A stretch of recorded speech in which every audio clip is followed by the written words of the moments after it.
Professor Raffieri in class.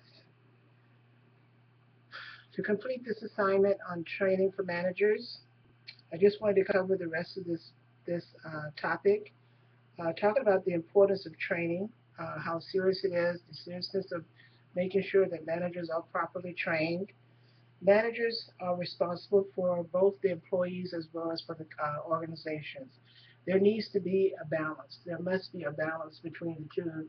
The manager cannot be more concerned about the organization than he is about the employees because they both have to go hand in hand. According to Betcham Irving, the performance for trainings, for programs, for training, management training is very important. Talk about how important it is for trainings for managers so that they are prepared to take on responsibilities and knowing how to deal with their employees of each and every circumstance that comes up. Now, I've never had a desire to be a manager, even though I've worked in business offices and I've worked in call centers for more than 20 years. I guess I've just seen so much politics and so much rhetoric that goes on.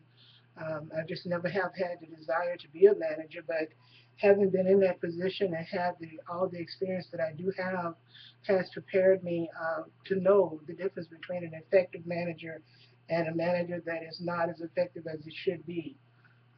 I've taken information, I've done a bit of research, looking at information from the Wall Street Journal.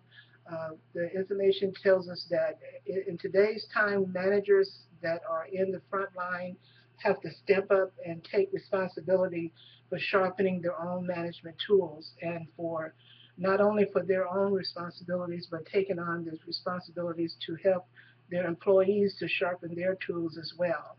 Uh, for Wall Street Journal indicates that organizations across the nation are beginning to realize just how important it is for managers to have more training and for them to be in a more organized training situation.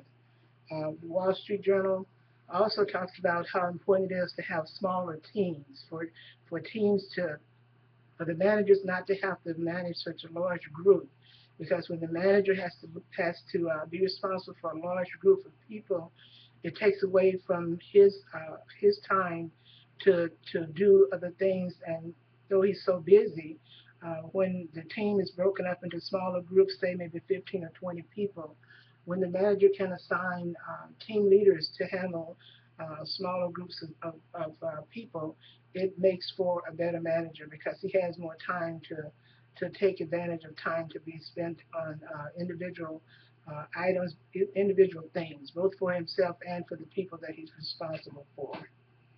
Um, According to an article in the JIU library, today's managers are willingly taking more time just to build themselves up and to becoming better managers. Training and leadership for managers is managers have always had, the companies rather have always had in place different training programs, but they've never gone as far as implementing them. Somewhere down the line, the implementation of these different programs has fallen off to the wayside.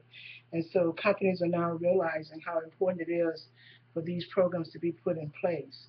The difference between an effective leader and a non-effective leader, basically when there's a crisis situation, um, the first and foremost thing that an effective leader stops and realizes is to first of all to gather his thoughts calmly and to prepare himself and to basically just take a breath, take a breather and relax, do some research and find other people around him or her who can help in the situation. Sometimes it takes bringing in other people that can help them to resolve the situation. Managers should be leaders who knows that what they do affect both the company and the employee.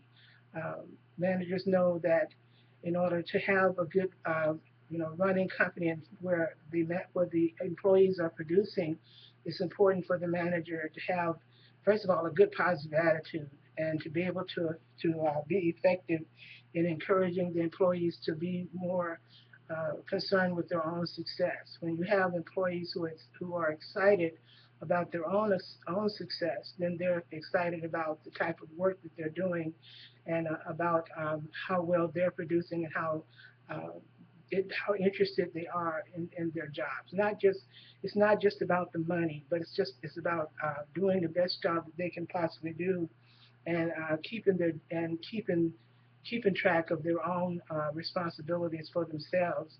But at the same time, managers and leaders need to have an open door policy to where the employee, when there's a problem, they know they can come in and they can come to the manager and ask for help, and not feel like they're being criticized or put down or turned away because they need the additional assistance, or need the additional help of the manager to help them in the time of situations where they can't just resolve the situation on their own.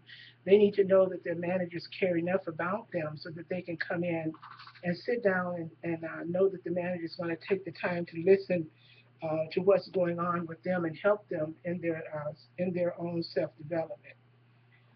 uh, Managers should be held accountable for the training, for their own training. I believe in 6 different areas: practical training in how to treat and how to work with their employees is a matter of respect and integrity.